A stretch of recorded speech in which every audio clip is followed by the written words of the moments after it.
guys, may nagtanong sa atin kung paano daw magpa-verify ng kontrata sa consulate. Okay, ang unang-una natin kailangan ay yung dalawang kontrata.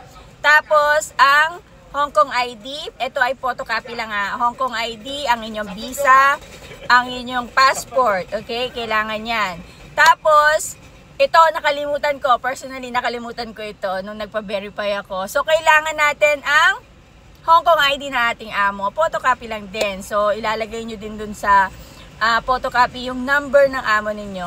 Okay, saan ba yan? Sa consulate. Sa 29th floor. Pagpasok ninyo, meron dyan sa gilid na nagbibigay po ng OWA form. Okay? Tapos, pipilapan nyo yon.